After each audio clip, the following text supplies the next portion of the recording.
Canarias, doña María Esther González tiene la palabra. Gracias, señor presidente. Señora consejera, yo ya es la cuarta vez, creo, que hablo en lo que llevo en este Parlamento e insisto sobre lo mismo. Repito, porque las sociedades modernas demandan cada vez más de una alta y variada movilidad, lo que requiere un sistema de transportes complejo y adaptado a las necesidades sociales que garantice desplazamientos de personas y de mercancía de una forma económicamente eficiente, segura, pero todo ello además sometido a la nueva racionalidad ambiental y a la nueva lógica de sostenibilidad. Que en este contexto, Canarias ha de contar con unas redes de transporte integrado de viajeros por carretera que favorezca la cohesión de los territorios insulares y que dé respuesta a los retos de una movilidad sostenible desde parámetros de eficiencia, uso racional de los servicios públicos y un adecuado aprovechamiento de las infraestructuras. Pero esa no es la realidad en Canarias. La realidad en Canarias es que el incremento de la movilidad terrestre se ha basado en el predominio del vehículo privado, causantes de las situaciones cotidianas de congestión circulatoria, con sus secuelas de pérdidas económicas, contaminación atmosférica e incremento de los consumos energéticos. Y también es una realidad que en Canarias, que a la saturación de las carreteras, las administraciones públicas han venido respondiendo con nuevos viarios, creando el círculo vicioso de más coches, se saturan las carreteras, se hacen más carreteras que atraen a nuevos coches en una espiral que resulta insostenible en un medio insular con escaso suelo disponible y máximo cuando esas infraestructuras resultan cada vez más complejas y con un mayor potencial de impacto sobre el territorio. Por el contrario, la oferta de un transporte público colectivo terrestre que permita alcanzar mayores niveles de accesibilidad con menor consumo de infraestructuras es insuficiente, lo que exige, entendemos, de un inminente cambio de prioridades en las políticas de transporte, así como en la de otras políticas sectoriales, llámese la política de carretera o la política de ordenación del territorio. Desde Nuevas Canarias entendemos que un sistema eficiente y flexible de transporte que proporcione patrones de movilidad inteligentes y sostenibles es esencial, tanto para nuestra economía como para la calidad de nuestra vida. En este contexto, a mí me gustaría que nos informara qué medidas tiene previsto abordar el Gobierno de Canarias encaminadas a lograr el objetivo de que el transporte de Canarias, tal como usted ha manifestado, sea sostenible en lo económico, en lo social y en lo ambiental, porque, por definición, los presupuestos de un gobierno son la plasmación de las políticas que va a llevar a cabo ese gobierno. Y en los presupuestos de su consejería, lo único que se desprende, o por lo menos lo único que yo veo, es que el transporte público por carretera no es una prioridad para este gobierno, ya que no pone un solo euro de los fondos propios para esta modalidad de transporte. Los recursos, en este caso, en su consejería, no es que sean escasos, como usted dijo. Desde mi punto de vista, es que son nulos. Muchas gracias. Muchas gracias, señora diputada. Gracias, presidente, señorías. Bueno, como bien se ha dicho, coincidimos en el diagnóstico y en la necesidad de efectivamente introducir en nuestras normas y en nuestros actos el concepto de movilidad sostenible más allá de lo que es un texto articulado de una ley. Sí me gustaría recalcar que en el concepto del transporte y de la movilidad recaen muchísimos factores a tener en cuenta y, por lo tanto, es cierto, es complejo. Tenemos, por un lado, lo que incide en lo que es el propio territorio y en la incidencia ambiental de nuestras infraestructuras y nuestros modos de transporte, y tenemos incluso en lo que incide en lo sociológico y en lo individual, es decir, en el día a día de las personas. El mayor reto, desde luego, va a estar en la concienciación de las administraciones y de los ciudadanos. A día de hoy contamos, como bien se ha dicho, con articulados y con legislación que tienen en cuenta el concepto de movilidad sostenible y de transporte público. Tenemos no solo el mencionado artículo 4 de la Ley 13/2007, sino que nuestras propias directrices de ordenación general reiteradamente mencionan no solo la compacidad de nuestras ciudades, las centralidades y la mejor movilidad de nuestros ciudadanos,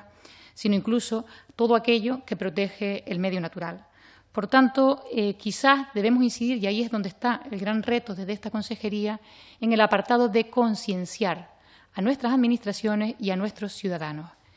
Esto no quita que no vayamos a una política directa relativa a la movilidad sostenible a través de un articulado concreto con la modificación de la Ley de Transportes, que además vamos a incluir el concepto de movilidad sostenible en la misma, porque va de la mano el transporte y la movilidad sostenible.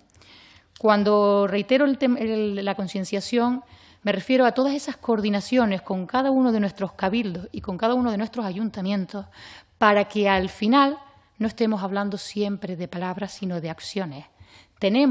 Hoy en día se están haciendo ya algunas acciones en este sentido en el Ayuntamiento de Las Palmas de Gran Canaria con un aparcamiento disuasorio ofreciendo que al que aparque se lleve 2 tickets gratuitos en el sistema público de transporte, invitando a los ciudadanos a que usen el transporte público y las ventajas que éste tiene. Tenemos incluso como proyectos el Bus Transit Rapid, que consiste precisamente en transformar un medio de transporte en ágil, rápido, y que al final los usuarios les sea muchísimo más fácil usarlo que el coche. Es verdad que las medidas disuasorias para el mayor uso del transporte público no son sencillas, porque es verdad que nuestra realidad territorial es compleja. Tenemos en muchas zonas una dispersión edificatoria que conlleva que no solo podamos ir al tradicional método de transporte público, como puede ser guagua u otros, sino que incluso debamos ir al transporte compartido, en el que al final nuestras infraestructuras actuales existentes puedan nutrirse con mejoras para que al final sea más fácil compartir el vehículo que ir, como bien se dijo, en una persona, un vehículo.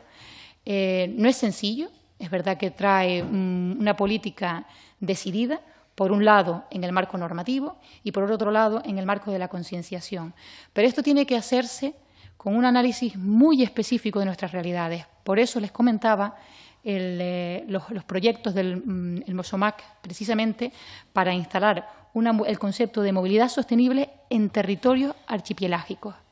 es decir, con nuestras particularidades específicas. Como verán, es verdad que es un gran reto, es un reto que incluso conlleva, como no puede ser de otra manera, mayor dotación de recursos económicos. Tenemos que mejorar el concepto de los ciudadanos de nuestro transporte público y también invitarlo, como dije ya, al uso del transporte compartido. Creemos, además, que aunque es un sector, visto desde los operadores, un sector complejo, creemos que incluso hay fórmulas para invitar a que determinados sectores también participen de forma activa en esta movilidad sostenible. Así tenemos iniciativas como la del Cabildo Insular de Tenerife para el taxi compartido y que pretendemos también en nuestra legislación y en las modificaciones de la ley incluir. Y, cómo no, desde luego, aceptar todas las propuestas que nos han elevado. Creemos que al final es un trabajo colectivo para todos y que la mejora en nuestra movilidad diaria, desde luego, redunda en que nuestra calidad de vida individual sea presente. Con respecto a las preguntas, es cierto que hay algunas acciones que no son competencia directa de esta consejería, como las medidas para el riesgo de la producción de la polución elevada, es competencia de los ayuntamientos, pero sí pretendemos, en el marco normativo, ir incluyendo una visión común, que creo que en este caso, dado que las competencias son muy compartidas con las administraciones insulares y locales, debemos ir estableciendo medidas de coordinación y que esta nueva ley o en esta modificación de la ley incluya un objetivo común, siempre reconociendo las particularidades de cada una de las islas que expresé en el inicio de la comparecencia. Como no va a ser de otra manera, contaremos desde luego con la participación de todos los grupos del Parlamento para que esta nueva ley, al final, pase de ser simplemente hechos, pasemos a la acción y, sobre todo, les iremos dando traslado, porque creo que es interesante que nos dirijamos a aquellas experiencias piloto que, como mencioné, sí que las hay y conozcamos la realidad en cada uno de nuestros territorios para que, al final, entre todos, contribuyamos a que la movilidad sostenible no sea un sueño y sea un hecho. Muchas gracias, señora consejera.